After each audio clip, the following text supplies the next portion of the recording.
हे हिंदुत्व नेमकं कुठलं हिंदुत्व आहे हा खरं तर संशोधनाचा विषय. म्हणजे जेव्हा कोरटकर कोल्हापुरात त्याला न्यायालयात आणला, कोल्हापूरच्या लोकांनी त्याला पायथन दाखवले.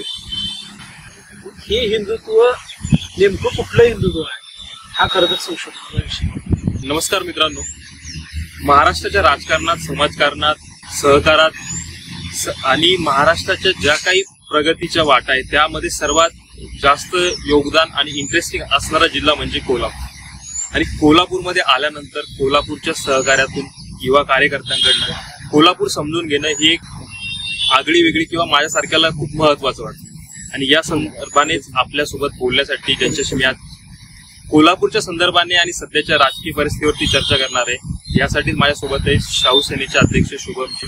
तुमचं खूप स्वागत आहे. एकंदरीत सध्याला जे राजकीय परिस्थिती महाराष्ट्राची तुम्ही सध्या बघताय आणि काल जो प्रसंग घडलाय म्हणजे संभाजी ब्रिगेडच्या गायकवाडांवरती जो हल्ला झालाय, जे एका पुण्याने जो हल्ला केला, याकडे कसं बघताय? दादांचं जर काम बघितलं तर अनेक बहुजन मुलांच्या हातांना काम देण्याचं काम केलं, सामाजिक प्रबोधन करण्याचं काम प्रवीणदादांनी संभाजी ब्रिगेडचं केलं. आणि काल ते कार्यक्रमाला जात असताना काही लोकांनी संभाजी ब्रिगेड या नावामध्ये संभाजी महाराजांचा एकेरी उल्लेख होतोय असं काहीतरी कारण दाखवलं, त्याच्यावर शाही हल्ला करण्याचा प्रयत्न झाला. खरं तर ही घटना दुर्दैवी म्हणावी लागेल. आणि अशा पद्धतीनं जर वारंवार हे होत असेल तर हे खरोखर चुकीचं आहे. ज्याला हल्ला केला तो काटे नावाचा व्यक्ती भाजपच्या वरिष्ठ पदाधिकाऱ्यांच्या गाड्यांमधलं फिरताना जे त्याचे फोटो तो त्यांच्याबरोबर वावरताना दिसतोय. तर या सरकारच्या वरिष्ठ मंत्री असतील किंवा भाजपचे पदाधिकारी असतील, त्यांनी त्याच्यावर कारवाई करण्याची खरं तर गरज आहे. आणि जर कारवाई झाली नाही तर अशा लोकांना हे सरकार वारंवार पाठीशी घालते. पुरोगामी प्रतीकांसाठी किंवा पुरोगामी इतिहासासाठी जे लोक काम करतात त्यांच्यावरती अशा पद्धतीचा हल्ला होतो. पण छिंदम सारखे लोक, कोरटकर सारखे लोक, सोलापूरकर सारखे लोक सातत्याने महाराजांचा असेल किंवा इतिहासाचा अपमान करत असतात आणि ते मोकाट फिरत असतात. म्हणजे एक गुन्हा करताना त्यांच्या पाठीशी सरकार आहे की अशी भावना निर्माण होते. या सगळ्यांकडून कसं? पहिल्यांदा तर राहुल सोलापूरकरनं राजर्षी छत्रपती शाहू महाराजांची भूमिका, महाराजांची एक सिरियल कोल्हापुरात प्रसारित झाली आणि त्यातनं एक शाहू महाराजांची भूमिका त्याने केली. अक्षरशः लोकांनी शाहू महाराजांसारखा हा व्यक्ती दिसतोय म्हणून त्या लोकांनी अक्षरशः त्याचे पाय धरले अशी सुद्धा परिस्थिती आहे. परंतु वारंवार छिंदमचं प्रकरण घडलं, सोलापूरकडनं ती गरज ओळखण्याचं काम केलं. त्यानंतर मुख्यमंत्र्यांच्या खिशात असणारी चिल्लर असा ज्याचा उल्लेख झाला तो कोरटकरनं त्यावेळेला महाराजांबद्दल अवमानकारक वक्तव्य झाले. तर ही अवमानाची मालिका चालू आहे असं वाटतं.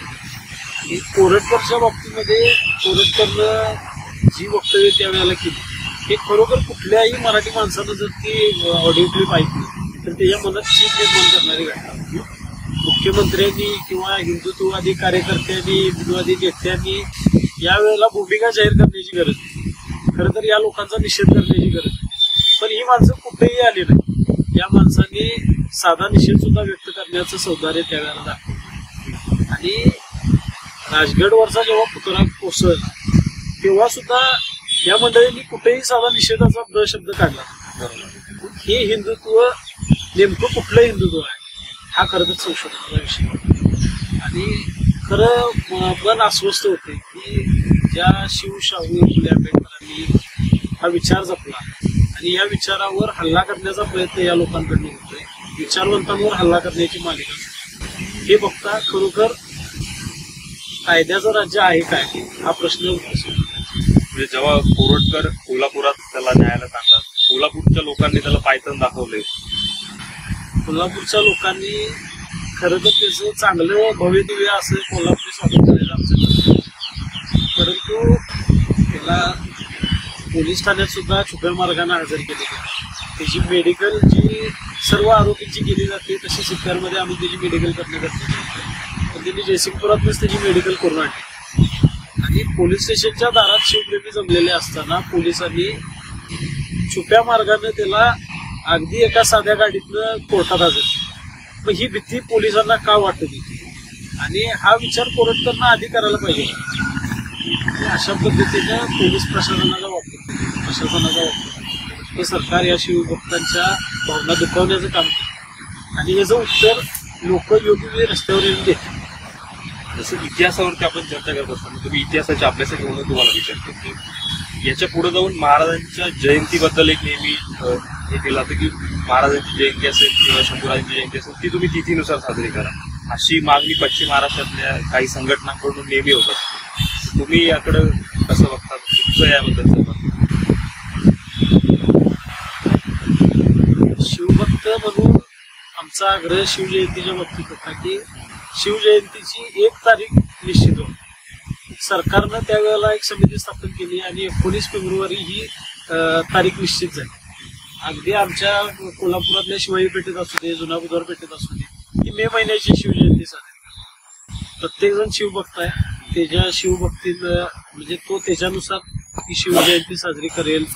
मध्यंतरी शिवराज्याभिषेकाच्या तारखेचा तिथीचा वाद निर्माण आणि तेव्हा संभाजी भिडे सारख्या व्यक्तीने तिथीचा आग्रह धरताना शिवराज्याभिषेक दिन जो 6 जूनला गेल्या अनेक वर्षापासून साजरा होतो हे नामशेष करा अशी मागणी त्याला.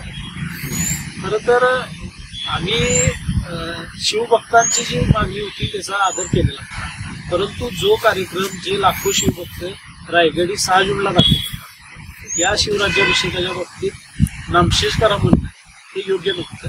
आणि शिवभक्त सुज्ञ आहे, शिवभक्तांनी 6 जूनला दरवर्षीच्या गर्दीचा रेकॉर्ड मोडून काढत मोठ्या संख्येने गर्दी केली आणि शिवराज्याभिषेक दिनाला सहभागी झाले आणि यातनं उत्तर देण्याचं काम.